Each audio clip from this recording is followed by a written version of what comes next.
I was never the type of person who believed in curses, in urban legends about ancient cults, or in places that maps refused to show. I always considered myself a skeptic, someone who seeks the logic behind the strange. But the truth is, there are things in this world for which there is no explanation. Things that, once they touch your life, cling to you like a persistent shadow. They stay with you. Since that fateful night, darkness has gained a new texture for me. I no longer walk into a dark room without first inspecting every corner, without feeling that familiar chill on the back of my neck that warns me I might not be alone. The silence of my own house has become an enemy. And even today, when the night is too quiet, I hear it.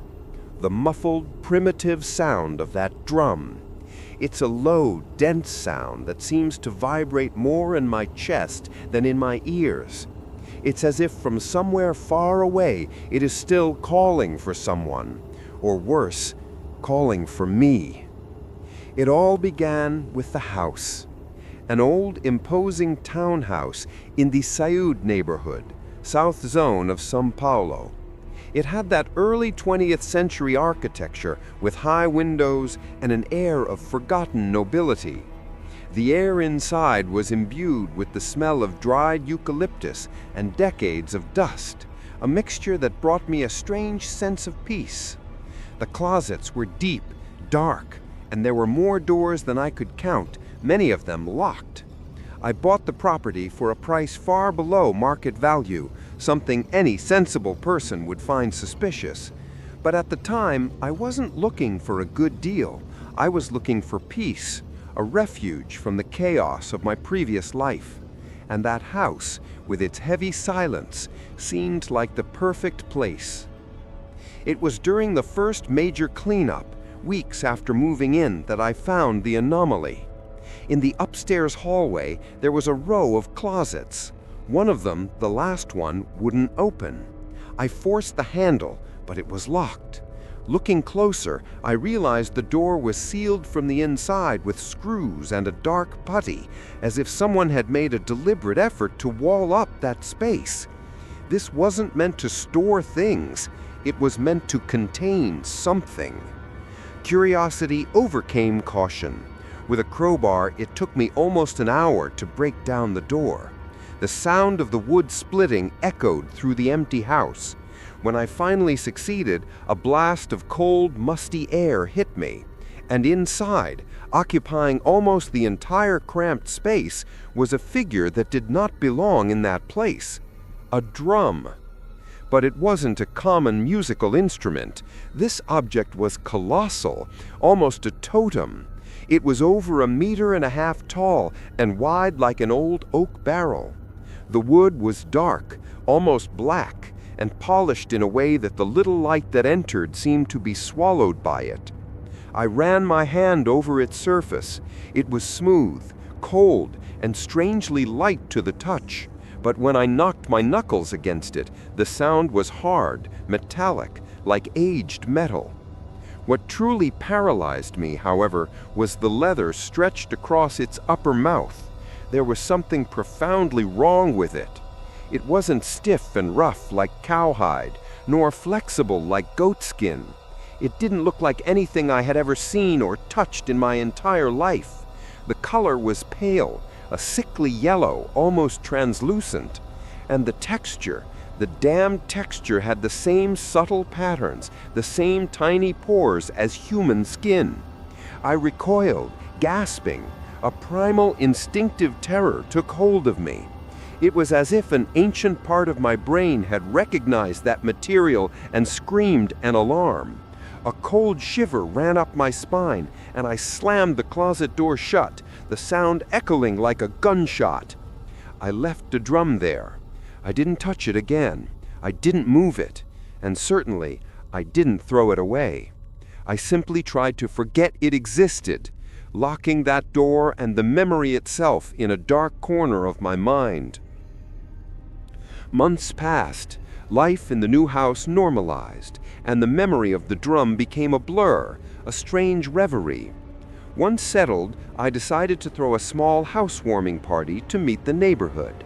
They were mostly good people, young families, a few students, but an older couple caught my attention. Longtime residents of the street, they said.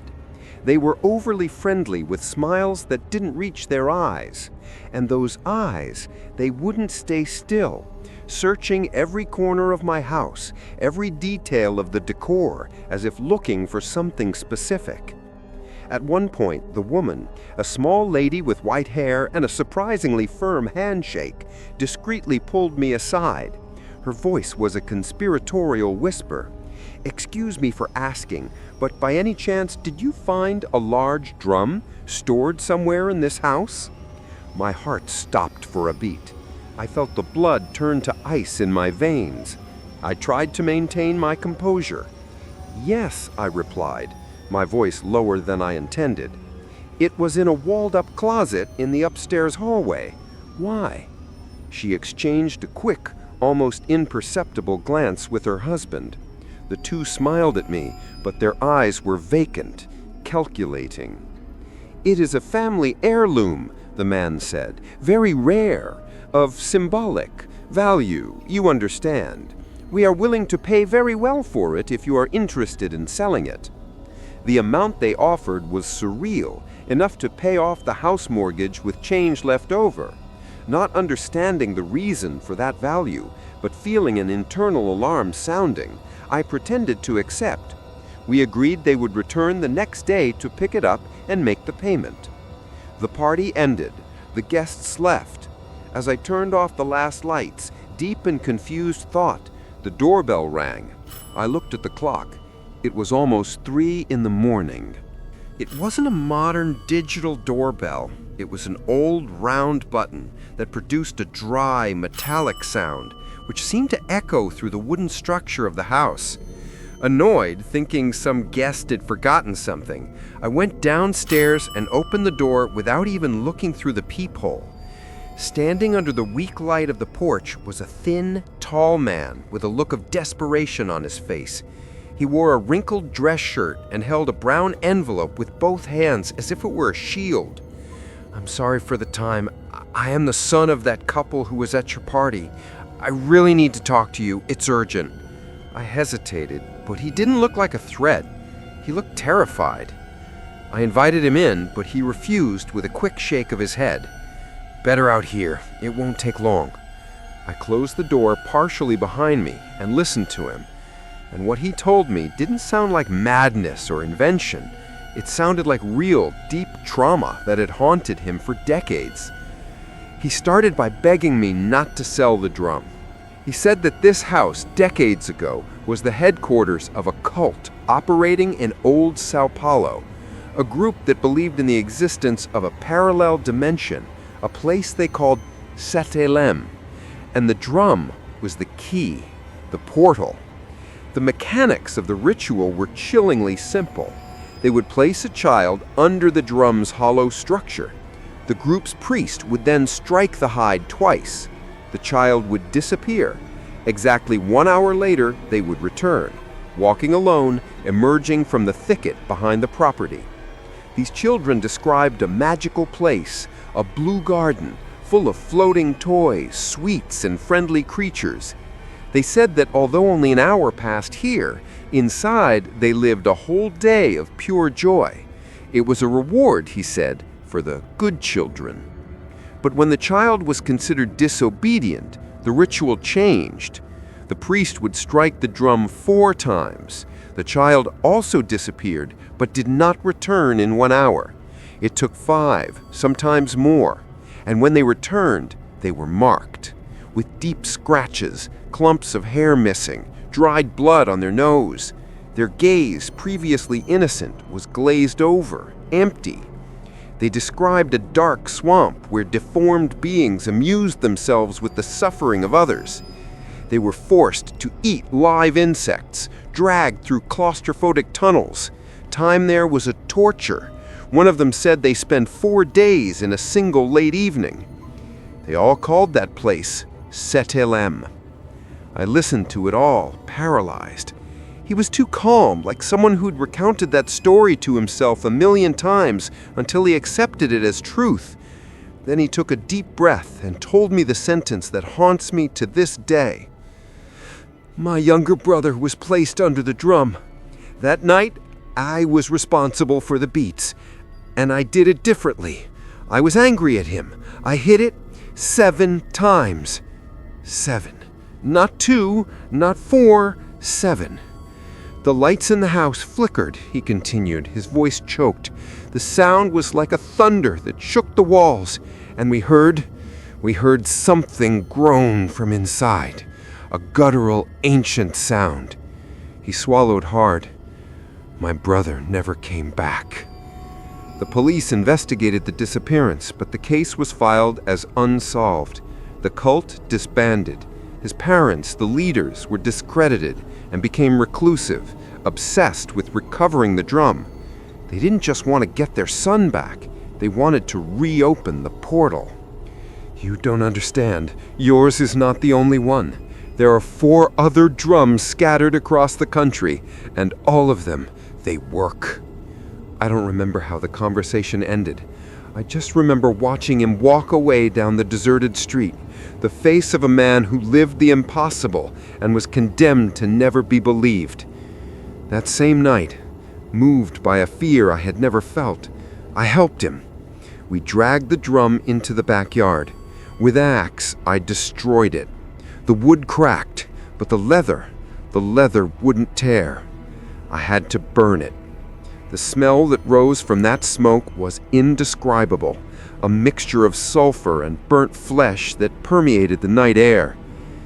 The next day, when the old couple came to retrieve the object, I simply said, with the straightest face I could manage, "I'm sorry, I went to move it and it fell down the stairs. It broke entirely." They left in silence. But the woman, before getting into the car, gave me a look that was not of disappointment, but of recognition, a look that said she knew I had discovered the secret. And it was from that moment that my nights of sleep ended. I thought that the drum destroyed, the mystery would be buried. I was wrong. The house felt different. A heavy silence settled, as if the very walls had memorized the horrors that happened there. The smell of acrid smoke persisted in the hallway, no matter how many times I cleaned. And the sound, every time I lay down on the threshold of sleep, I heard it, coming from very far away, muffled. 2 beats. Tump, tump. On the 3rd night, the horror knocked on my bedroom door.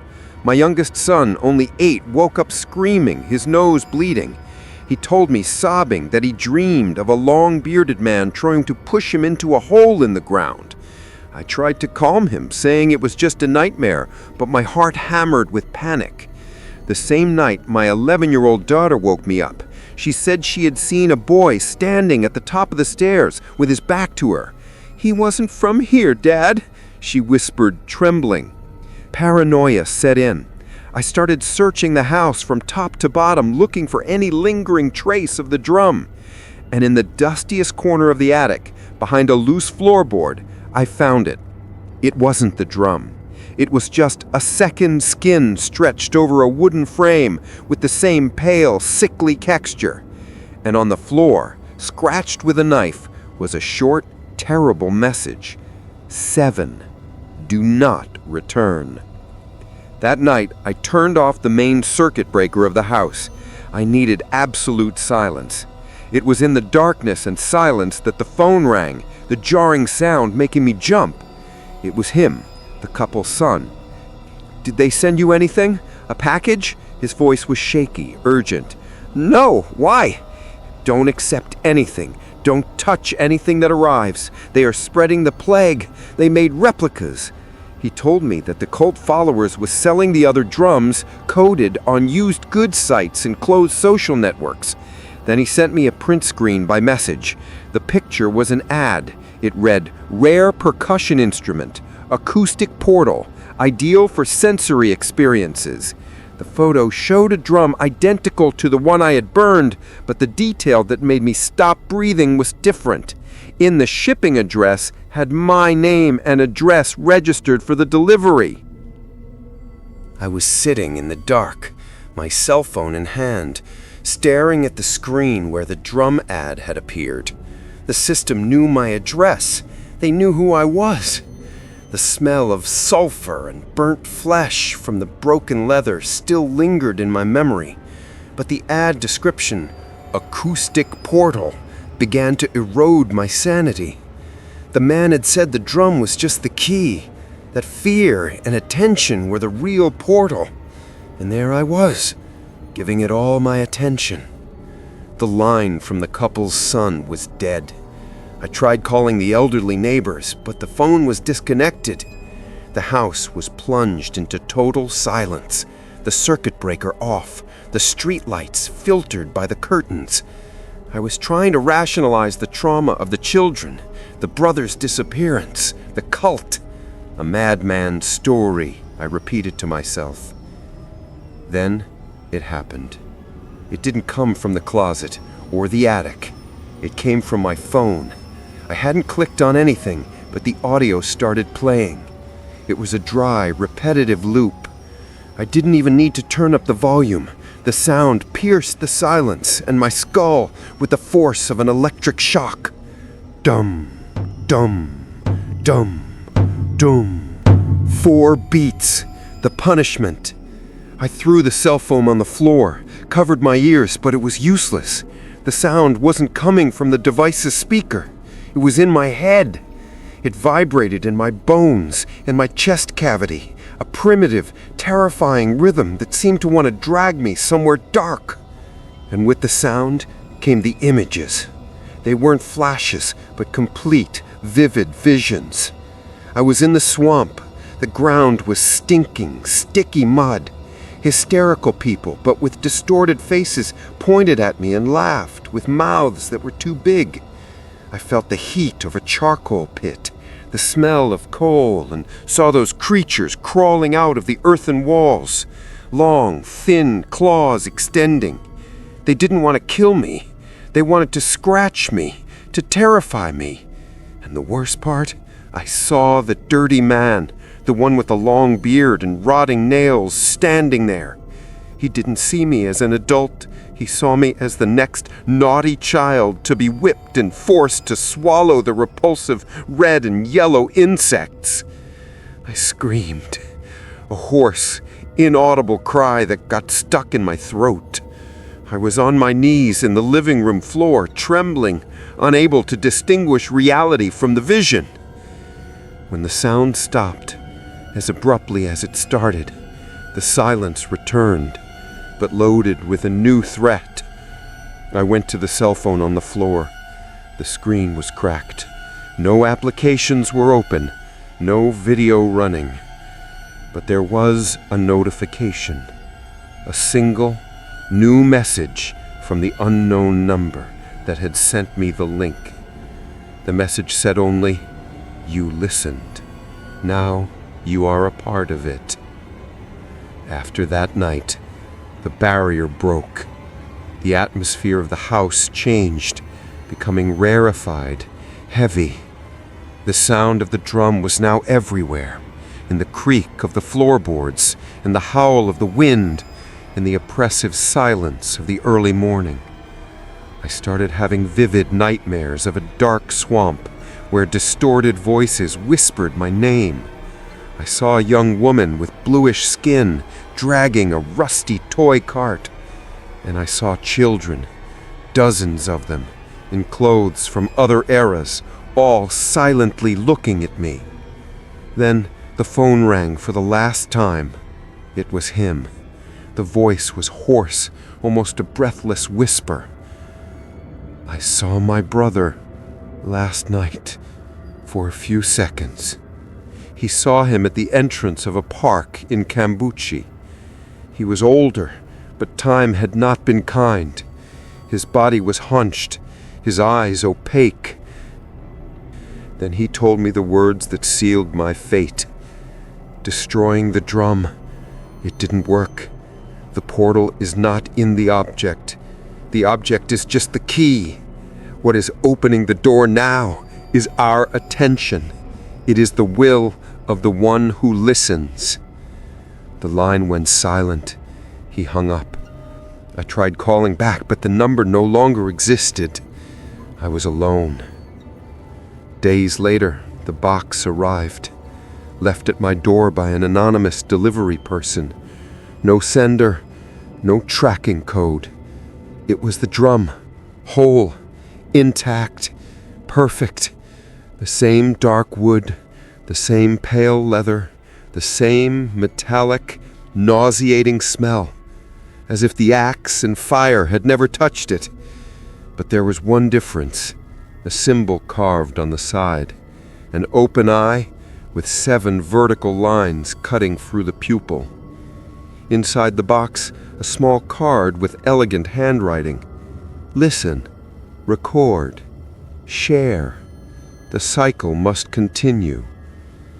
I don't know who sent it.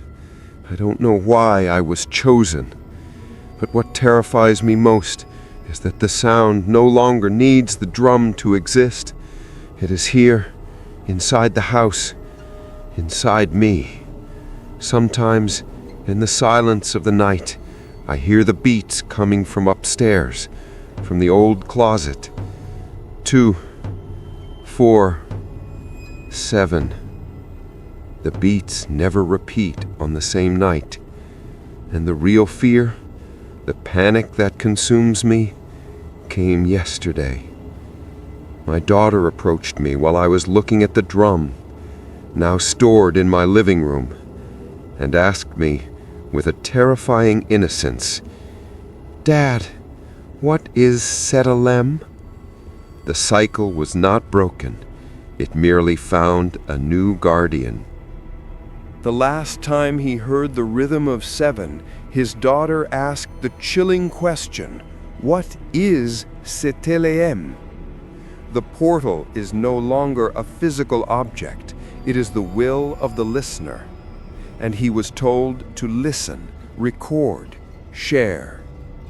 The question remains, how many other drums are out there? Perhaps disguised as an antique mirror, a music box, or even a simple audio recording lost on the internet. Have you ever lived something unexplainable? Have you found an object that seemed to have a history of its own, an energy you couldn't understand? Tell us your story in the comments below. Your experience could be the next one heard here. If this deep, dark search for the inexplicable makes sense to you, hit the like button so that this terrifying story finds others who are also looking for answers in the dark. Join our journey to understand the echoes of Setealen. Subscribe to the channel and turn on notifications. After all, you never know when the sound of the drum will start calling for you.